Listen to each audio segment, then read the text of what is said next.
ಪ್ರಸಿದ್ಧ ಕಹಳೆ ಬಂಡೆ ಉದ್ಯಾನವನದಲ್ಲಿದ್ದೀವಿ. ಈ ಒಂದು ಉದ್ಯಾನವನದ ವಿಶೇಷತೆ ಏನು ಅನ್ನುವಂಥದ್ದನ್ನು ನಾವು ತಿಳಿದುಕೊಳ್ಳುವಂಥ ಒಂದು ಪ್ರಯತ್ನವನ್ನು ಮಾಡೋಣ.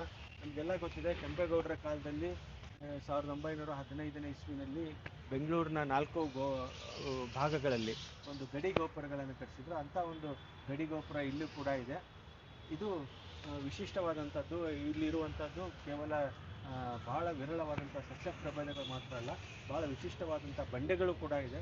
ಹೀಗಾಗಿ ಇದನ್ನು ಬೀಗಲ್ ರಾಕ್, ಕಹಳೆ ಬಂಡೆ ಅಂತ ಕರೀತಾರೆ. ಮತ್ತು ಇಲ್ಲಿರುವಂಥ ಗೋಪುರ ಏನಿದೆ, ಈ ಗೋಪುರದಲ್ಲಿ ಹಿಂದೆ ರಾಜರ ಕಾಲದಲ್ಲಿ ಪ್ರತಿ ಸಾಯಂಕಾಲ ಒಬ್ಬ ಸೇನಾನಿ ಬಂದು ಕಹಳೆಯನ್ನು ಊದ್ತಾ ಇದ್ರು.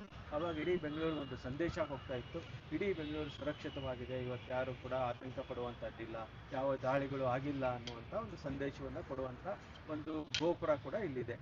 ಹೀಗಾಗಿ ಈ ಒಂದು ಉದ್ಯಾನವನಕ್ಕೆ ಕಹಳೆ ಬಂಡೆ ಅನ್ನುವಂಥ ಹೆಸರು ಕೂಡ ಬಂದಿದೆ. ಮತ್ತು ಇದ್ರ ಜೊತೆಗೆ ಇಲ್ಲಿರುವಂಥ ಬಂಡೆಗಳು ಅತ್ಯಂತ ಏನು ನಾವು ಭೂ ವಿಜ್ಞಾನಕ್ಕೆ ಸಂಬಂಧಪಟ್ಟಂಥ ಇಲಾಖೆ ಏನಿದೆ ಅವರು ಅಧ್ಯಯನ ಮಾಡಿ ಇಡೀ ವಿಶ್ವದಲ್ಲಿ ಅತ್ಯಂತ ವಿರಳವಾದಂಥ ಬಂಡೆಗಳು ಇಲ್ಲಿದ್ದಾವೆ ಅನ್ನುವಂಥ ಒಂದು ಮಾಹಿತಿಯನ್ನು ಕೊಟ್ಟಿದ್ದಾರೆ. ಅದಕ್ಕಾಗಿ ಇಲ್ಲೊಂದು ಫಲಕವನ್ನು ಕೂಡ ಹಾಕಿದ್ದಾರೆ ಭೂ ಸರ್ವೇಕ್ಷಣಾ ಇಲಾಖೆಯವರು. ಸುಮಾರು 25 ಅಥವಾ 26 ವಿಶಿಷ್ಟವಾದಂಥ ಬಂಡೆಗಳಲ್ಲಿ ಈ ಬೀಗಲ್ ರಾಕ್ನ ಬಂಡೆಗಳು ಕೂಡ ಒಂದು. ಇದು ಹೀಗಾಗಿ ವಿಸ್ಮಯ ಮತ್ತು ಆಕರ್ಷಕ ಮತ್ತು ಅಧ್ಯಯನಕ್ಕೆ ಯೋಗ್ಯವಾಗಿರುವಂಥ ಬಂಡೆಗಳು ಇಲ್ಲಿದೆ ಅನ್ನುವಂಥದ್ದು ಇಲ್ಲಿ ಕಂಡು ಬರುತ್ತೆ. ಇದ್ರ ಜೊತೆಗೆ ಇದು ಬೆಂಗಳೂರಿನ ಹೃದಯ ಭಾಗದಲ್ಲಿದೆ. ಬಹಳ ಸುಂದರವಾದಂಥದ್ದು. ಲಾಲ್ಬಾಗು ಕಬ್ಬನ್ ಪಾರ್ಕ್ ಹೋಲಿಸಿದ್ರೆ ಇಲ್ಲಿ ಬರೀ ಗಿಡಮರಗಳು ಮಾತ್ರ ಅಲ್ಲ, ಇಲ್ಲಿ ಬಂಡೆಗಳು ಕೂಡ ಆಕರ್ಷಕವಾಗಿವೆ. ಹೀಗಾಗಿ ಕುಟುಂಬದ ಜೊತೆಗೆ, ಸ್ನೇಹಿತರ ಜೊತೆಗೆ ಇಲ್ಲಿ ಬಂದು ಸಮಯವನ್ನು ಕಳೀಬೋದು. ಈಗ ಆಧುನಿಕತೆಯ ಸ್ಪರ್ಶ ಕೂಡ ಇದಕ್ಕೆ ಸಿಕ್ಕಿದೆ.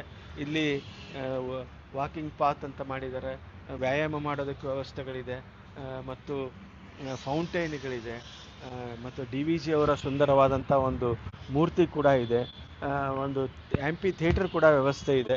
ಒಟ್ಟಾರೆ ಈ ನಮ್ಮ ಬೆಂಗಳೂರಿನ ಅತ್ಯಂತ ಜನಪ್ರಿಯ ಮತ್ತು ಇತಿಹಾಸ ಪ್ರಸಿದ್ಧ ದೊಡ್ಡ ಗಣಪತಿ ದೇವಸ್ಥಾನದ ಪಕ್ಕದಲ್ಲೇ ಇದೊಂದು ಉದ್ಯಾನವನ ಇರೋದರಿಂದ ಇದೊಂದು ಧಾರ್ಮಿಕ ಶ್ರದ್ಧಾ ಕೇಂದ್ರಕ್ಕೂ ಹತ್ತಿರವಾಗಿರುವಂಥದ್ದು. ಮತ್ತು ಅನೇಕ ಧಾರ್ಮಿಕ ದೇವಸ್ಥಾನಗಳು ಕೂಡ ಇಲ್ಲಿದ್ದಾವೆ. ಮುಜರಾಯಿ ಇಲಾಖೆಗೆ ಸಂಬಂಧಪಟ್ಟ ದೇವಸ್ಥಾನಗಳು ಕೂಡ ಇದ್ದಾವೆ.